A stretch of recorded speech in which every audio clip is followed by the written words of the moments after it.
Good afternoon, ladies and gentlemen. Public speaking, I'd rather avoid it like the plague, but several weeks ago I had the opportunity, I was asked for the opportunity to speak at Sean's roast here, and I leaped at the chance. I'd like to call Sean a friend, although after this roast, Mr. Butler may have another title for me.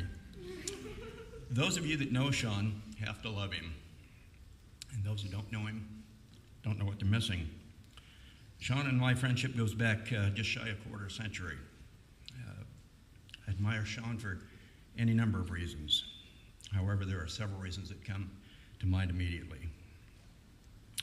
One is Sean's love of teaching, his love of music, along with his ability to play numerous musical instruments. And last but certainly not least, his love of flight.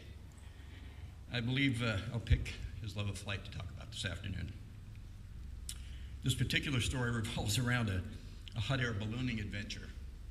I see there's giggles already here. As I recall, it was on a winter day sometime in November several years ago. And Sean approached me and asked if I'd like to see a demonstration on hot air ballooning. I'm sure some of you kids have seen this, but not to this degree. And of course, I immediately jumped at the chance, having an interest in flying myself. We both decided that we'd meet at my home sometime that evening, and Sean was going to bring several of his friends along. After they arrived, and along with his friends, he came in the house with a handful of components for the hot air balloon. And as he laid them out on the dining room table, I stood there in a bit of amazement. He first explained the first component of the balloon was a dry cleaner's plastic garment bag, which I found kind of interesting. And it was about 3.5 or 4 foot in length, as I recall. And then came the engine pod. At least that's what Sean called it. It was nothing other than several large plastic straws.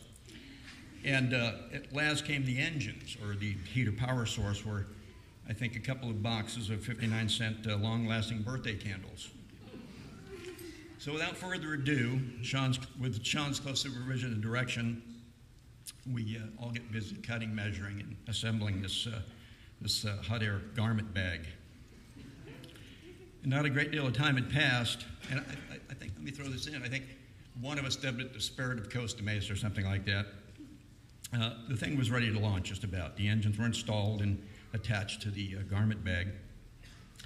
And as I recall, attaching the garment bag was a bit of a chore. It required the utmost care so it wouldn't be torn. Along with Sean's guidance, the envelope was attached without much further ado, and it was just short of a launch sequence then.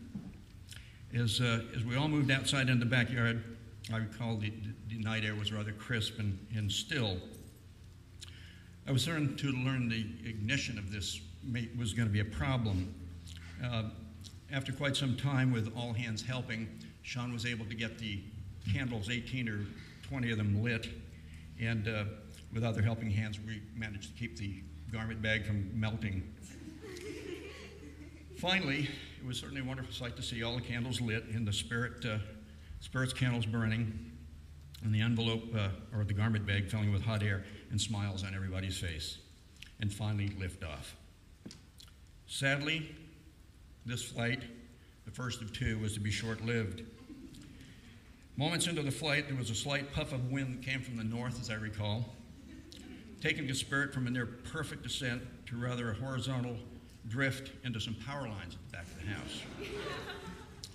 We all watched in despair as the Spirit went up in flames and finally extinguished itself and fell to the ground.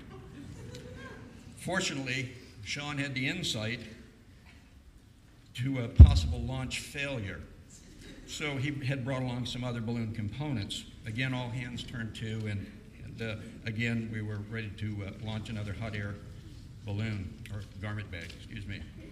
In no time, we were all back at the launch site, matches in hand, and engines lit.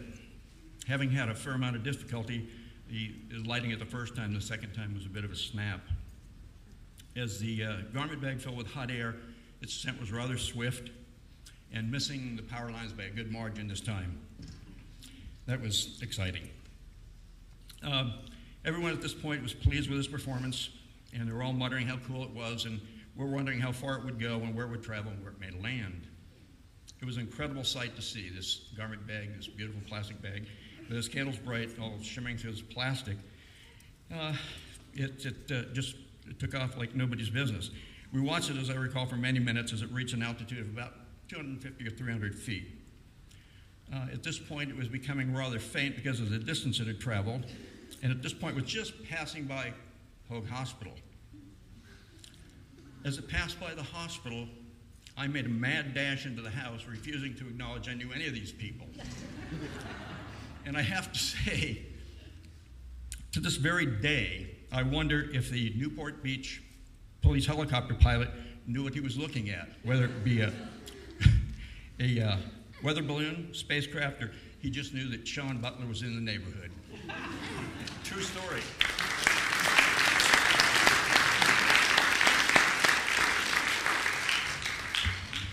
And I'm last on the list, and I'm short here.